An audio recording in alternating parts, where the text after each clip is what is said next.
Life is complex. Join us for the simple gifts of wisdom, love, and delight in the written word.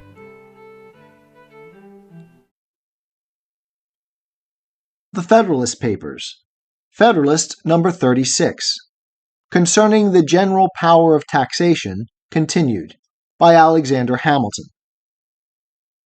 To the people of the State of New York, we have seen that the result of the observations to which the foregoing number has been principally devoted is that from the natural operation of the different interests and views of the various classes of the community, whether the representation of the people be more or less numerous, it will consist almost entirely of proprietors of land, of merchants, and of members of the learned professions, who will truly represent all those different interests and views.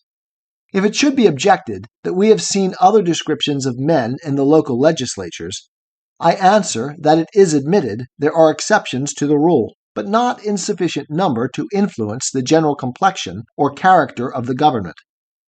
There are strong minds in every walk of life that will rise superior to the disadvantages of situation, and will command the tribute due to their merit, not only from the classes to which they particularly belong, but from the society in general. The door ought to be equally open to all, and I trust, for the credit of human nature, that we shall see examples of such vigorous plants flourishing in the soil of federal as well as of state legislation. But occasional instances of this sort will not render the reasoning founded upon the general course of things less conclusive.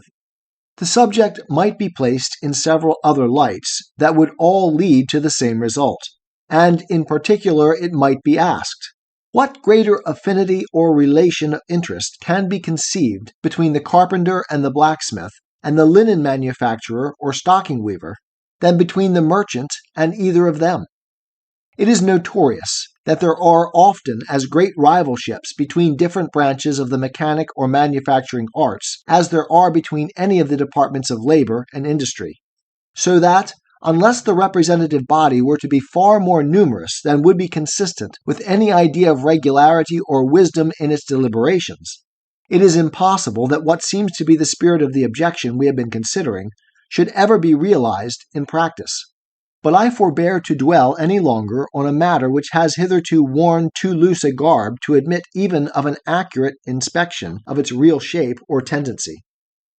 There is another objection of a somewhat more precise nature that claims our attention. It has been asserted that a power of internal taxation in the national legislature could never be exercised with advantage, as well from the want of a sufficient knowledge of local circumstances as from an interference between the revenue laws of the Union and of the particular states. The supposition of a want of proper knowledge seems to be entirely destitute of foundation. If any question is depending in a state legislature respecting one of the counties which demands a knowledge of local details, how is it acquired? No doubt from the information of the members of the county. Cannot the like knowledge be obtained in the national legislature from the representatives of each state? And is it not to be presumed that the men who will generally be sent there will be possessed of the necessary degree of intelligence to be able to communicate that information? Is the knowledge of local circumstances as applied to taxation a minute topographical acquaintance with all the mountains, rivers, streams, highways, and bypaths in each state? Or is it a general acquaintance with its situation and resources, with the state of its agriculture, commerce, manufactures, with the nature of its products and consumptions, with the different degrees and kinds of its wealth, property, and industry? Nations in general, even under governments of the more popular kind, usually commit the administration of their finances to single men or to boards composed of a few individuals who digest and prepare, in the first instance, the plans of taxation, which are afterwards passed into laws by the authority of the sovereign or legislature. Inquisitive and enlightened statesmen are deemed everywhere best qualified to make a judicious selection of the objects proper for revenue, which is a clear indication, as far as the sense of mankind can have weight in the question, of the species of knowledge of local circumstances requisite to the purpose of taxation. The taxes intended to be comprised under the general denomination of internal taxes may be subdivided into those of the direct and those of the indirect kind.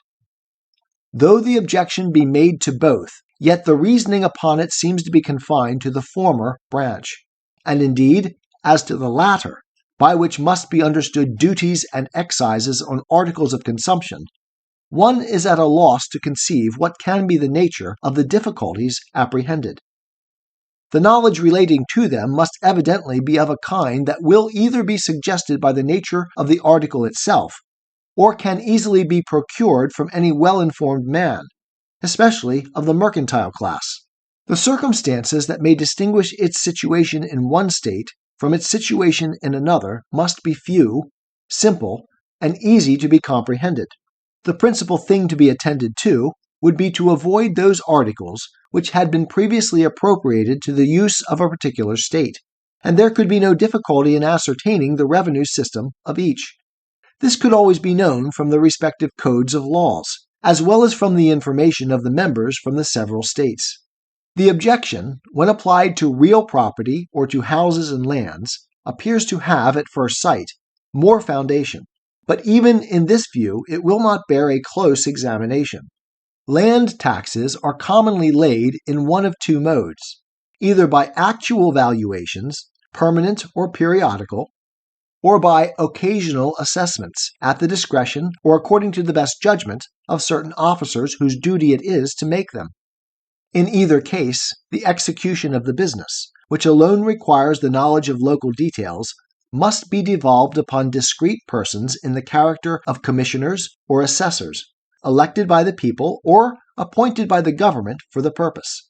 All that the law can do must be to name the persons or to prescribe the manner of their election or appointment, to fix their numbers and qualifications, and to draw the general outlines of their powers and duties.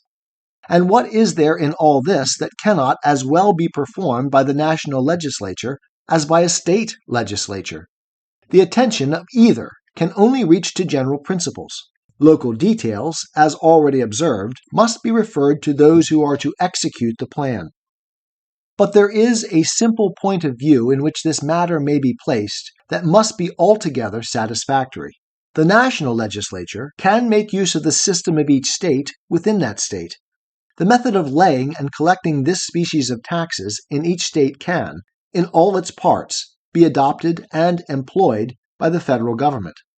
Let it be recollected that the proportion of these taxes is not to be left to the discretion of the national legislature, but is to be determined by the numbers of each state, as described in the second section of the first article. An actual census or enumeration of the people must furnish the rule, a circumstance which effectually shuts the door to partiality or oppression. The abuse of this power of taxation seems to have been provided against with guarded circumspection. In addition to the precaution just mentioned, there is a provision that, quote, all duties, imposts, and excises shall be uniform throughout the United States.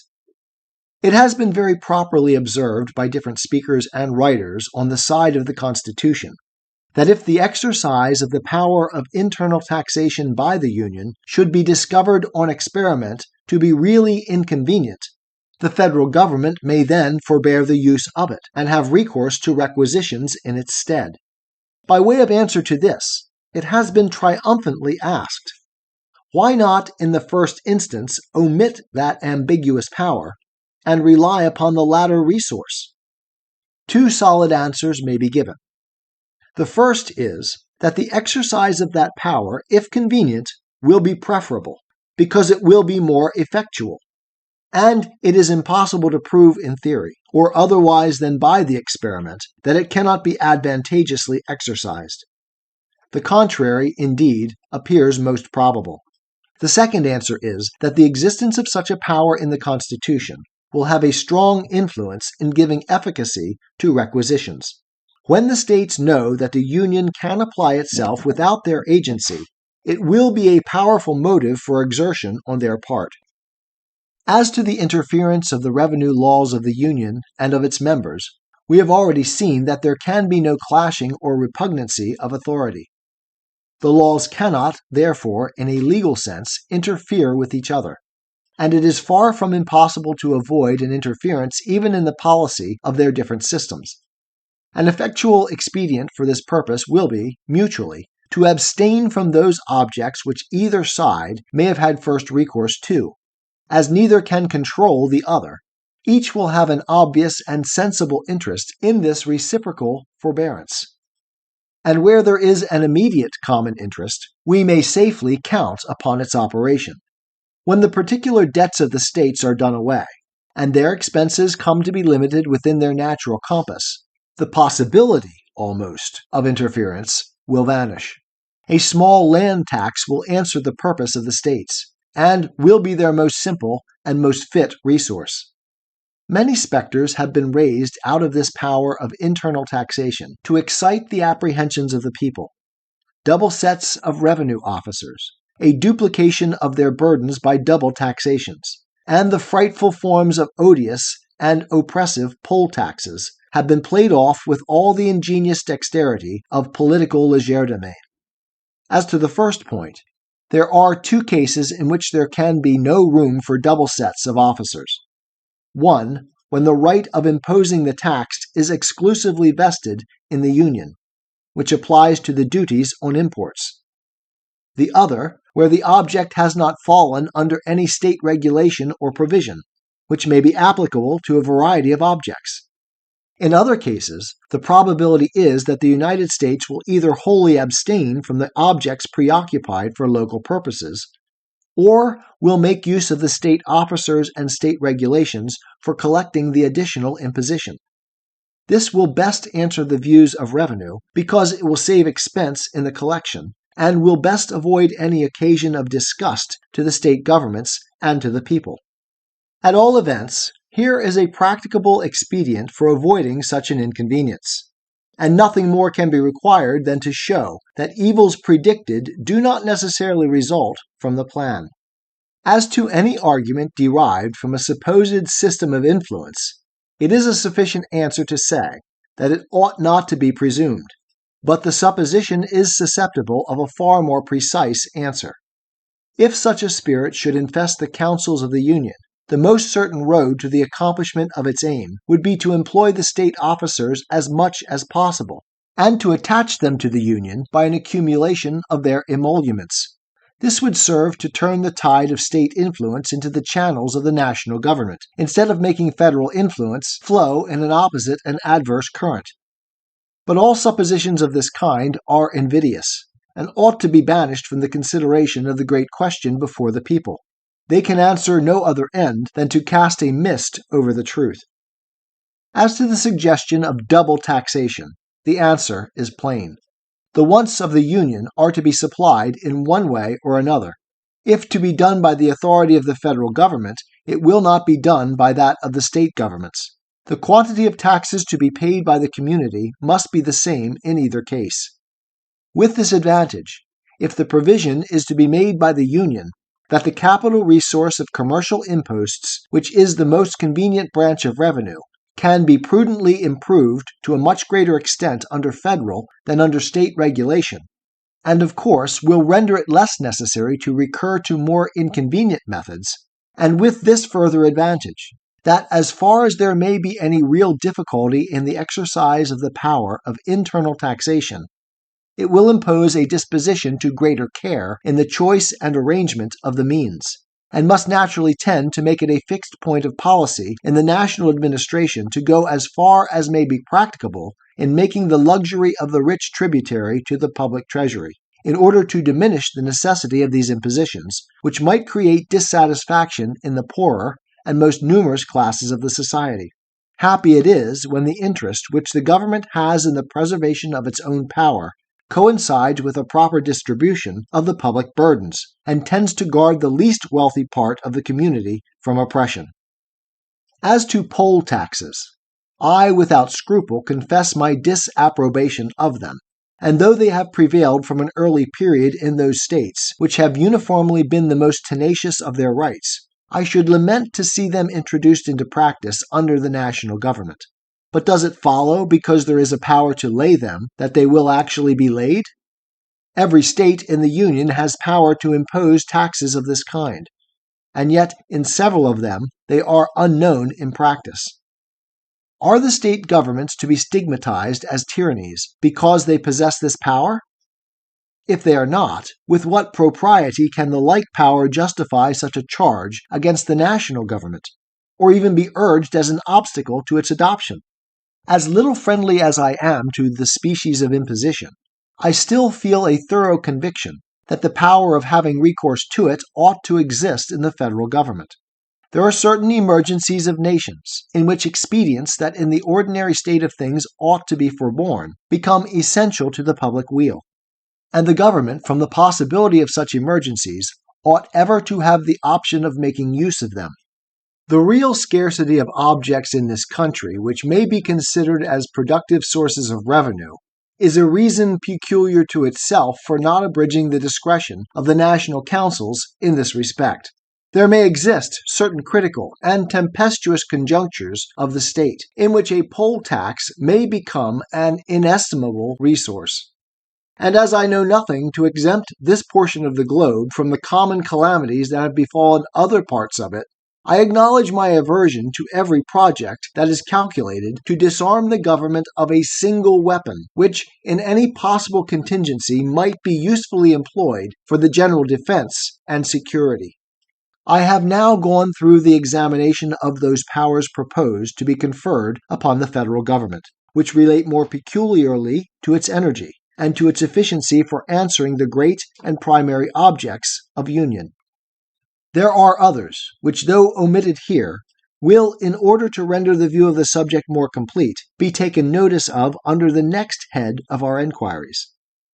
I flatter myself the progress already made will have sufficed to satisfy the candid and judicious part of the community that some of the objections which have been most strenuously urged against the Constitution, and which were most formidable in their first appearance, are not only destitute of substance, but if they had operated in the formation of the plan, would have rendered it incompetent to the great ends of public happiness and national prosperity. I equally flatter myself that a further and more critical investigation of the system will serve to recommend it still more to every sincere and disinterested advocate for good government, and will leave no doubt with men of this character of the propriety and expediency of adopting it. Happy will it be for ourselves, and most honorable for human nature, if we have wisdom and virtue enough to set so glorious an example to mankind. Publius. 'Tis the gift to be simple, 'tis the gift to be free, 'tis the gift to come down where we ought to be, and when we find ourselves in the place just right, 'twill be in the valley of love and delight. When true simplicity is gained, to bow and to bend, we will not be ashamed. To turn will be our delight, till by turning, we come round right.